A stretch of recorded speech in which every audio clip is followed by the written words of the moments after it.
शुभ सकाळ सगळ्यांना. कसे आहात सगळे?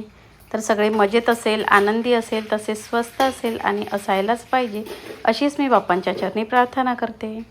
तर चला, सकाळचं सगळं घरातलं क्लिनिंग वगैरे आवरून झालेली होती माझी आणि देवपूजा वगैरे सगळं झालेलं आहे. आणि आता नाश्ता बनवायला घेतलेला होता. तर नाश्त्यामध्ये मला आता कांदे पोहे करून घ्यायचे होते.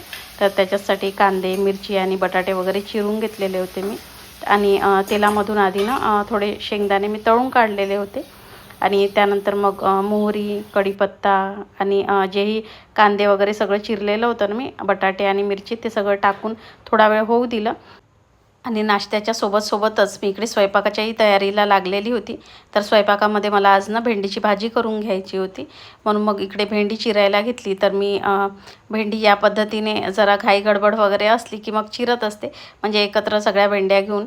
आणि असं काही नाही आहे की अशी भेंडी वगैरे चिरली की किडक वगैरे भेंडी जाईल म्हणून, कारण आपण जेव्हा ती कापतो तर तेव्हा लक्ष पडतच असतं त्याच्याकडे. तर चला, आता इकडे कांदे, बटाटे वगैरे सगळं झालं होतं तेलामध्ये छान. तर त्यानंतर हळद आणि मीठ वगैरे मी टाकून घेतलं त्यामध्ये.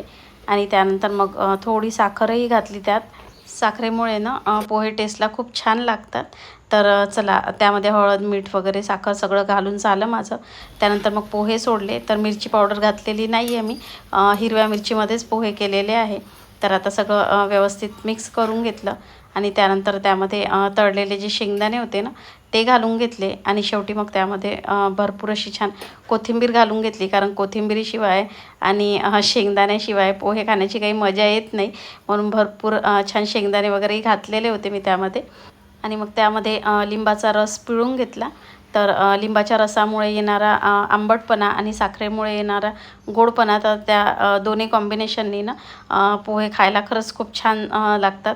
तर वरून बघा, आता भरपूर अशी कोथिंबीर वगैरे घालून नंतर प्लेटा वगैरे काढून घेतल्या. थोडे शेव वगैरेही टाकले होते मी. आणि यांना वगैरे मग मी नाश्ता वगैरे देऊन दिला. त्यानंतर बाकीची भेंडी चिरायची राहिलेली होती, तर ती चिरायला घेतली. आणि घाई गडबडीत थोडी धावपळीच्या वेळेस मग मी या पद्धतीने सगळी भेंडी चिरून घेत असते. आणि अगदी झटपट लवकर चिरल्या जाते. आणि त्यात जर काही कीड वगैरे असेल तर ती जेव्हा आपण कापतो तेव्हा ती मोकळी होते. तर ते दिसूनही पडतं की त्याच्यामध्ये कीड आहे किंवा नाही. तर कमी वेळेत आपल्याला जर भेंडी चिरायची असेल तर आपण या पद्धतीने भेंडी चिरू शकतो. तर चला, माझी भेंडी सगळी चिरून झाली. चला, इकडे आता भेंडीची भाजीला फोडणी घातलेली आहे मी. आणि एक बटाटा घातलेला आहे त्याच्यामध्ये. तर सहसा सगळ्याच भाज्यांमध्ये मी बटाटा घालते. क्वचितच म्हणजे काही भाज्या असतात की ज्याच्यामध्ये मी बटाटा घालत नाही. कारण बटाटा हा कसा फुलगोबीची भाजी असो, पत्तागोबी असो, चवळीच्या शेंगा, म्हणजे सगळ्या याच्यामध्ये एकतरी बटाटा घातला की भाजी छान लागते. म्हणून आता मी याच्यामध्ये एक बटाटा घातलेला आहे. मुलांनाही म्हणजे आवडतो भाजीत टाकलेला. तर चला, आता मी नाश्ता करायची आहे, करून घेते.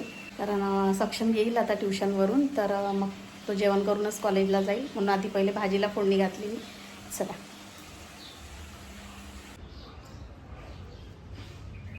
तर आज पिंक लिलीच्या झाडाला बघा, छान भरपूर अशी फुलं आलेली होती. आणि जी फुलं आधी येऊन गेली, तर ते सगळे त्यातले जे झाडं होते ते सगळे असे थोडे पिवळे पडल्यासारखे झाले होते.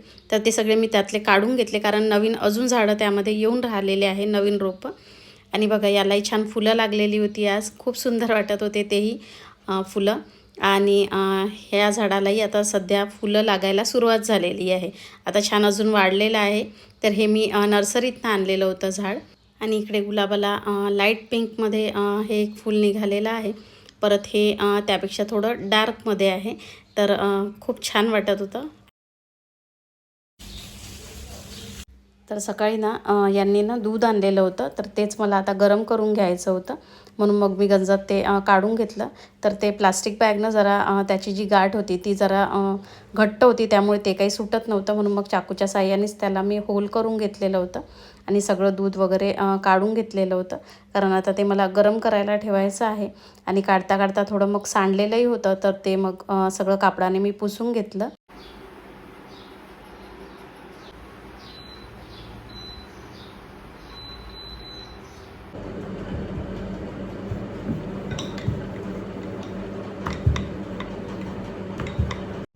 तर पोळ्या करायच्या राहिलेल्या होत्या. तर एकीकडे पोळ्या करायला घेतल्या आणि इंडक्शनवर मग मी दूध गरम करायला ठेवलं. आणि भेंडीची ही भाजी झालेली होती मग माझी. तर चला आता पोळ्या वगैरे झाल्या माझ्या. इकडे दूध गरम झालेलं होतं, मी आता गॅसवर ठेवलेलं आहे कारण मला ते ना दूध फाडून पनीर बनवायचं आहे. इकडे डाळ आणि तांदळाचा कुकर लावून घेतलेला आहे. चला, आणि हा लिंबाचा रस यामध्ये घालून घेते.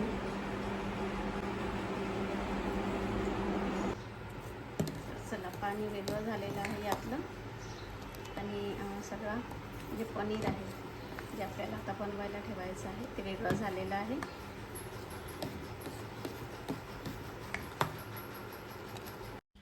तर फाटलेलं सगळं दूध मग मी एका कापडामध्ये ना सगळं ते गाळून घेतलं आणि त्याला पाण्याने एक दोनदा छान स्वच्छ धुवून घेतलं, कारण त्यामध्ये लिंबाचा रस घातलेला आहे तर त्याचा स्मेल त्याला यायला नको पनीरला, म्हणून मग ते पाणी टाकून ना 2-3 पाण्याने छान मी स्वच्छ धुवून घेतलं ते सगळं.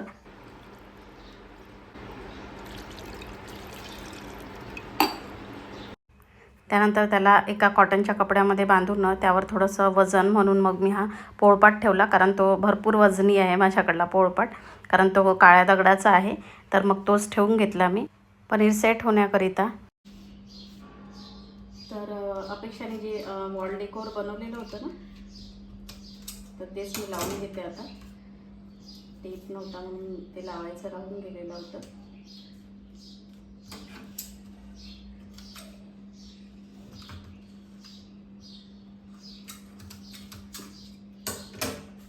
हे एक लावलेलं आहे मी इथे. तर इथे ना खिळा होता, तर ते मी तिथे त्याच्यामध्ये लावून दिलेला आहे, पण दुसऱ्या याच्यासाठी काही खिळा नव्हता माझ्याकडे, म्हणून मग हा टेप आणलेला आहे. चला आता लावून घेते.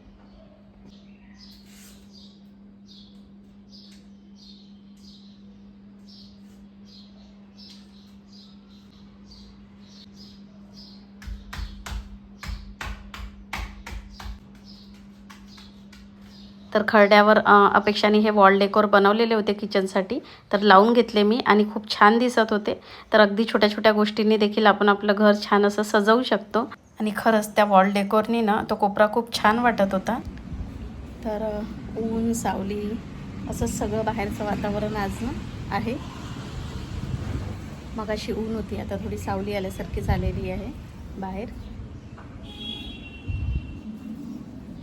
आणि आता किचनमधलंही सगळं आवरून झालेलं आहे, घरातले म्हणजे सगळेच कामं झाले माझे. आणि आता चला थोडं एडिटिंगचं काम आहे तेवढं करते आणि थोड्या वेळात भेटते मी. तर बघा, तयार झालेलं आहे आपलं पनीर.